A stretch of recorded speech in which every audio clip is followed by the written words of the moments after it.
Thank you very much for inspiring me over the last 2 years and encouraging me to actually come here today to be part of this wonderful community event. I'd just like everyone to join me in putting their hands together in thanking the organising committee on pulling everyone together.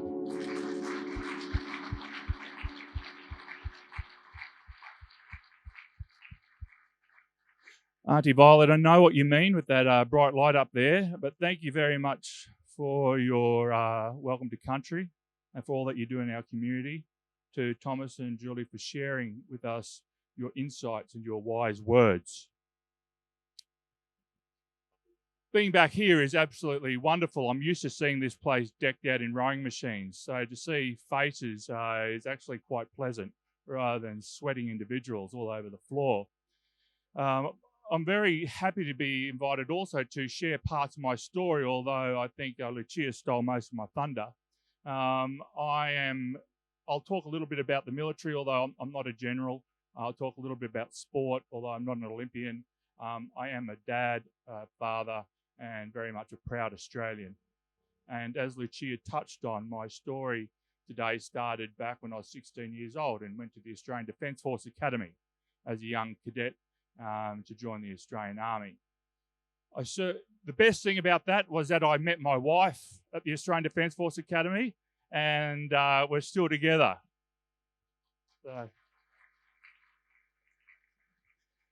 Although she's tried to run away many, many times. The highlight of my military career was going on active service as part of the International Force in East Timor in 1999. Many of you wouldn't have been born, I understand, at that time. But at that time, it was the largest deployment of Australian troops since the Vietnam War. And to be part of that deployment, to be part of the birth of a new nation, was incredible. To stand alongside men and women of the Australian Defence Force and the Australian Federal Police and watch them do what they do under the most extraordinary circumstances is something that I will hold dear to my heart for the rest of my life, has also created some lifelong friends. But that experience in Timor also showed me the horrors that humanity was capable of inflicting on itself, and the terror that people are able to inflict on each other. Growing up in this country, I was privileged not to have had that experience before. And with that came a lot of psychological scarring that I didn't appreciate at the time. So in the year 2000, just after that, when I got back from East Timor, I transitioned out of the military.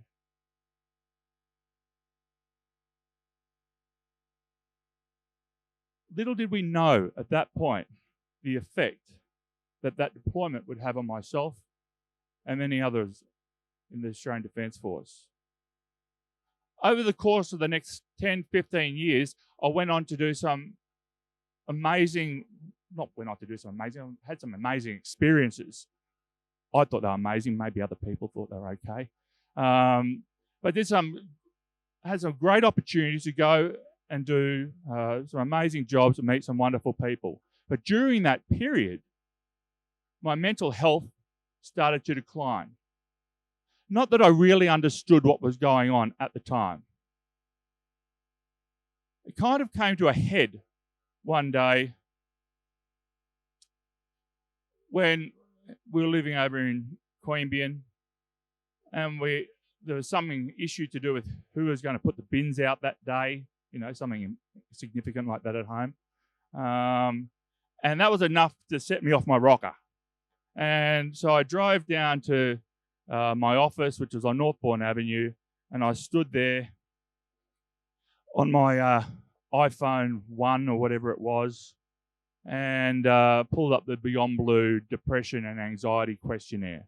And I filled it out, and my results were way off the scale. So I thought, obviously the tests are wrong. But at the end of it, it said, speak to your doctor or call Lifeline. So I called Lifeline, 13 11 14. The phone was answered. I introduced myself, and I said to the lovely lady that answered the phone, "Oh, look, I'm really sorry. I don't know really why I'm calling." And she said, "That's okay, Ben. That's normally how the conversation begins."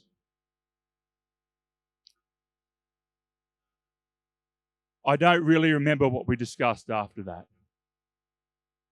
All I knew was that someone was there to listen and to hear me. I don't know if you noticed, but my leg's shaking. I don't know what's going on there.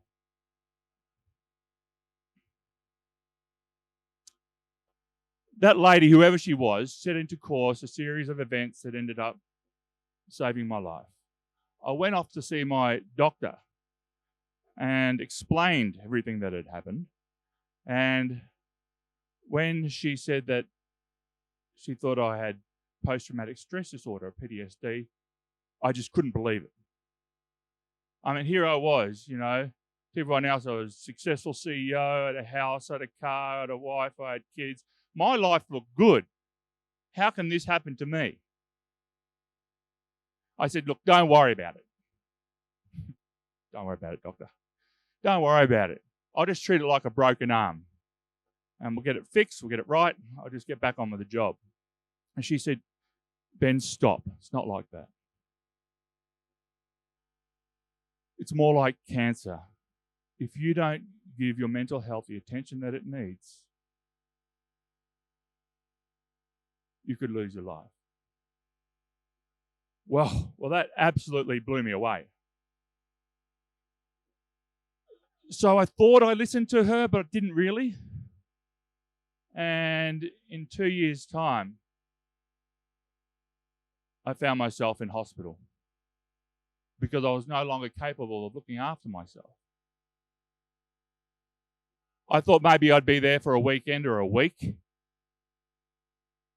All in all, I ended up spending over a year in hospital, both in Sydney and here. But I remember eventually coming home for Christmas. That was my goal. I just need to get well enough to get home for Christmas. And I remember arriving at home and walking up those stairs and seeing my little dogs at the top of the stairs, shaking their backsides a million miles an hour, and my kids and my wife. I couldn't believe it. So Christmas came around, and for the last 3 years, I'd been asking for a mountain bike. And so for those previous years, the kids had just drawn a mountain bike on a card and given it to me. Some people know what I'm talking about. And so this year I was determined, I understand that the key to looking after my mental health is also my physical health. And so I thought I was going to get on my bike and it's going to help me get better. So I went for a ride up around the hills, around the back of Jerrabomberra and Queanbeyan. It was a beautiful day. The sun was streaming down, unlike today, through the gum trees, casting their finger-like shadows across the ground as I went around the path and came down this hill, down a steep incline, turned around. My breathing was picking up. My legs were shaking. And I thought, okay, I just got to get home now. And as I came down the last corner, across a little footbridge, my front tire slipped off the edge of the bridge. I drove my foot down to lift it back on, but it had the reverse effect. Instead, it catapulted me over the handlebars, off the bridge, straight into the creek line below. It was a beautiful creek line. Lots of green, lush grass, bit of water, and one big rock. Yep. Head first straight into that rock.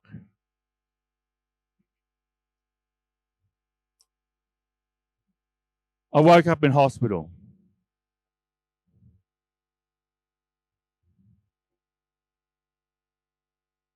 to find myself in a living nightmare. The doctor leaned over and said, "Big fella, do not move. You've broken your neck in 2 places, your back in 3 places. If you move, you could be quadriplegic or die." And I lay there thinking, how did my life come to this? Australia Day 2015.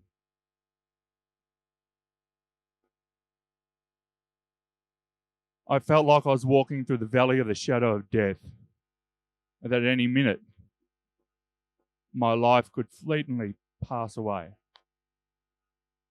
And I thought to myself, but what if it didn't? What if I just had one more day? What would I do? So I just closed my eyes, just concentrated on my breathing. And I pictured what it'd be like to just sit on the grass again and run my fingers through the grass. Probably not everyone else's first thought, but that was my first thought, is running my fingers through the grass. Imagine what it'd be like to use my arms again and to hug my kids. I imagined what it'd be like to kiss my wife again and feel the softness of her cheek. And with that, I was determined to return to life. Breath by breath. I was surrounded by so many fantastic people in this community who helped me to walk again, helped me to use my arms, helped me to get home. Went to the physio. It was so good. We started doing sort of bench press with a broomstick. So, okay, we're back here, are we? And breath by breath, step by step, press by press, I found myself back home and then eventually back in a rowing boat on Lake Burley Griffin. It was a significant moment just sitting there in the boat, watching the day take hold, the sun come up over the trees and the birds fly. And it was at that point that I thought, wow, I've made it. I've made it back.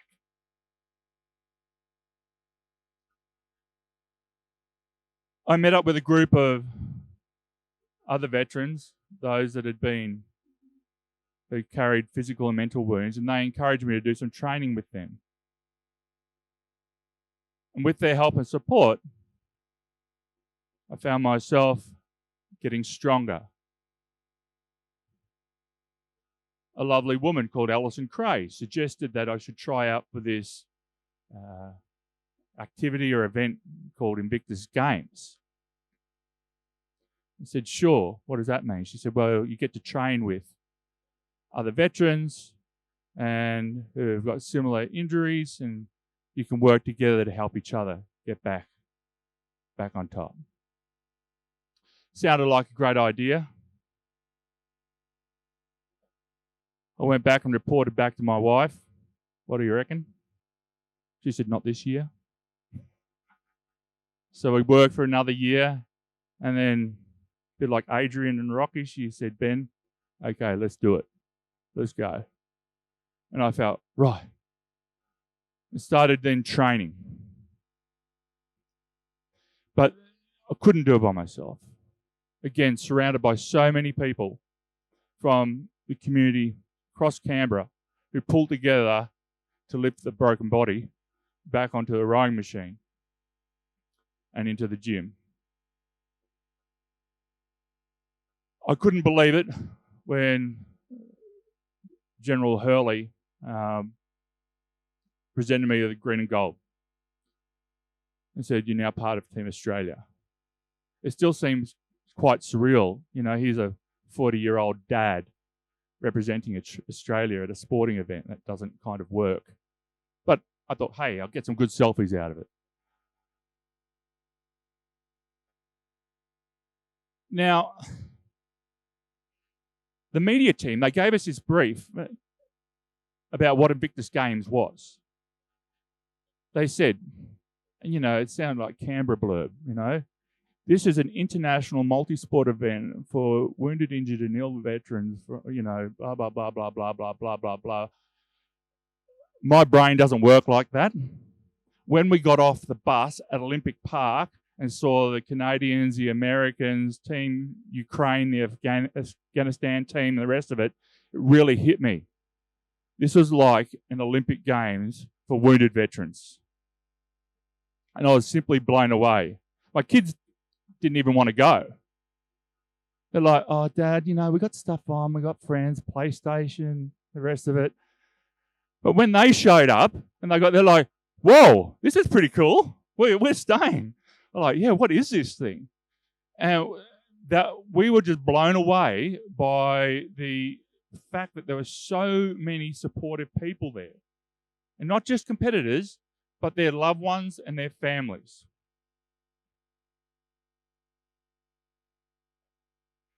Just before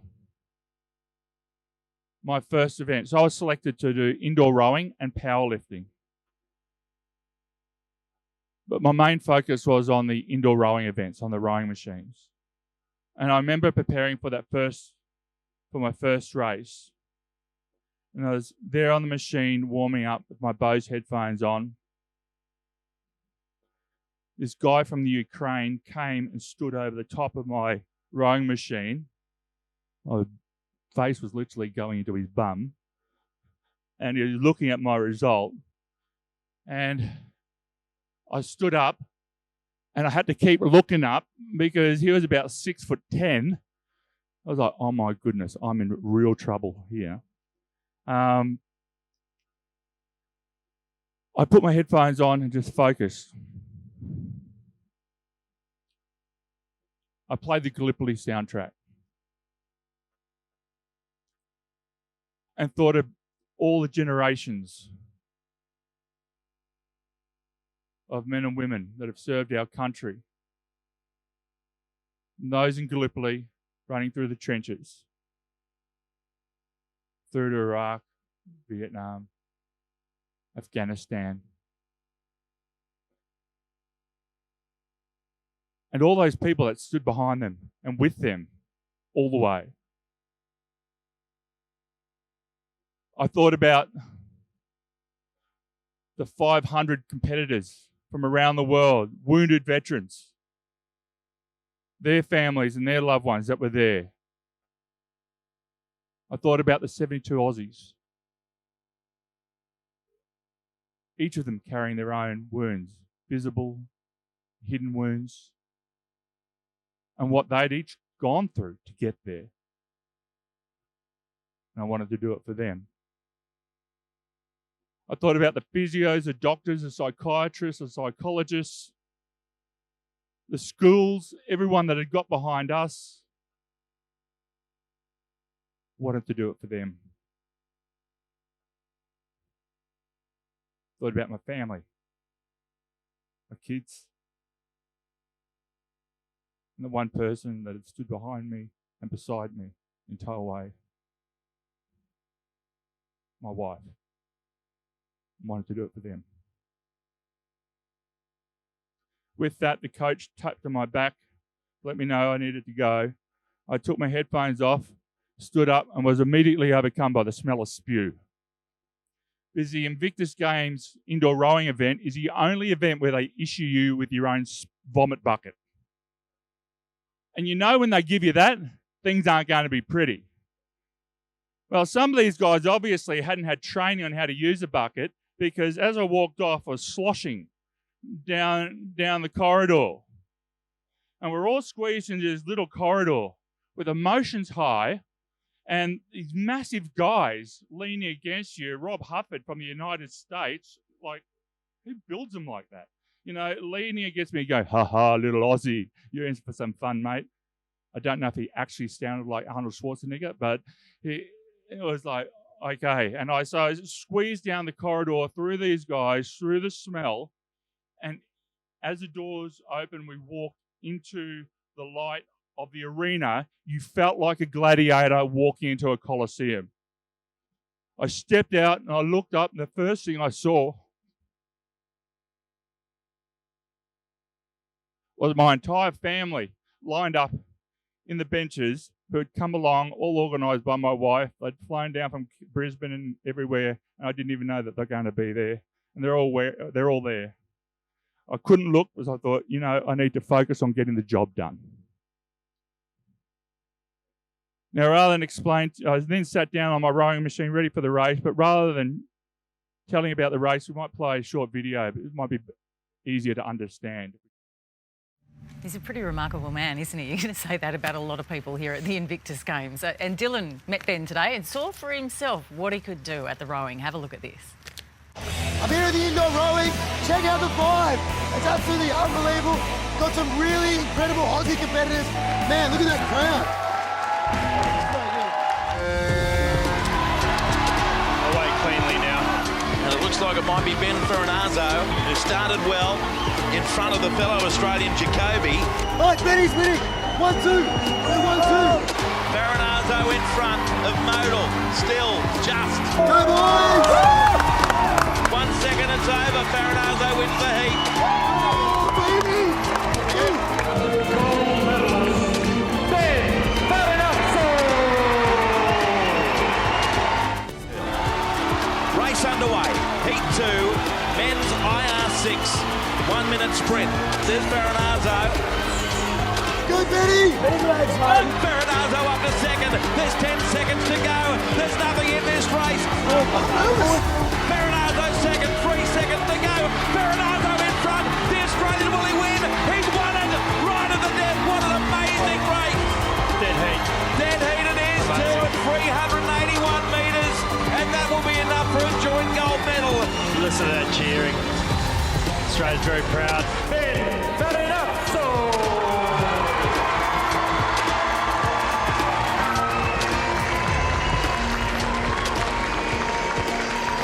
Just to have your family there, I mean, they deserve it. They've won this. They've won this. They've got me here. Fantastic. I got a bit teary when I was interviewing Ben afterwards because it meant so much to him, and also the atmosphere from the Australian people in there was unbelievable. From everybody there. Everyone was yelling. It was crazy. And also, who thought watching people on ergos was fun? But that was so good. It was like watching people, as you said, the scoreboard. Yeah. It was just so awesome to see. It is a brilliant event and just fantastic to see it live. Ladies and gentlemen, the last few years, our households, our communities, our country, if not the world, has been through so much trauma. I encourage you all to be kind and gentle to yourselves. Reach out to your loved ones and those around you. Support them. You don't know when you're going to need their support in the future. Organise events like today to bring the community together so we can share stories, learn from each other and help each other going forward. God bless you all. I wish all the best for our country moving forward and hope that there's events in the world that heal instead of causing further wounds. God bless you all.